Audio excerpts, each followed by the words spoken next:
പാഞ്ചാല യുദ്ധത്തിലെ പരാജയം പാഞ്ചാലനെ ബാധിച്ചതിനേക്കാൾ ബാധിച്ചത് ദുര്യോധനനെ ആയിരുന്നു. കാരണം ദുര്യോധനൻ്റെ രാജകീയമായ അസ്തിത്വത്തെ ചോദ്യം ചെയ്യുന്നതായിരുന്നു പാഞ്ചാല യുദ്ധത്തിൽ പാണ്ഡവന്മാർ നേടിയെടുത്ത വിജയം. അതും വളരെ മികച്ച രീതിയിലുള്ള വിജയം. അപ്പോൾ പാണ്ഡവർ താൻ കരുതിയിരിക്കേണ്ടുന്ന ഒരു ശത്രുപക്ഷമാണ് എന്ന് അദ്ദേഹത്തിന് ബോധ്യമായി. അതുകൊണ്ട് അദ്ദേഹത്തിൻ്റെ ബുദ്ധിശാലയിൽ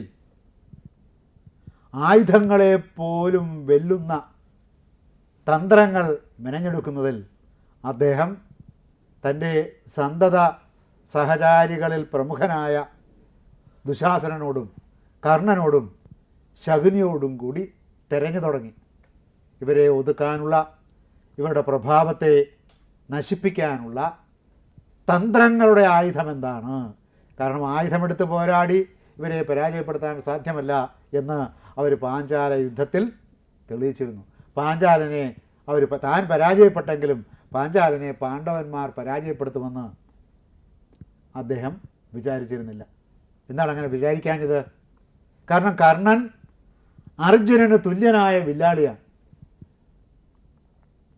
അർജുനനോളമോ അല്പം കൂടി മുന്തി നിൽക്കുന്നവനോ ആയ ആ ധനുർധരന് സാധിക്കാഞ്ഞ ദ്രോണാചാര്യരുടെ ആഗ്രഹപ്രകാരമുള്ള പാഞ്ചാല ബന്ധനം അർജുനനും ഭീമനും കൂടി സാധിച്ചു എന്നത് ദുര്യോധനൻ്റെ ഭാവി സിംഹാസന മോഹത്തിനേറ്റ അപ്രതീക്ഷിതമായ ആഘാതമായിരുന്നു.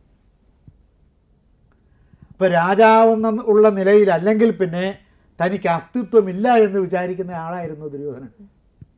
എല്ലാ ഭരണാധികാരികളും ലോകത്ത് ഭരണം കൈയടക്കണം എന്ന് വിചാരിച്ച് പ്രയത്നിച്ചിട്ടുള്ള എല്ലാ ആളുകളും ഒരിക്കൽ ഭരണാധികാരം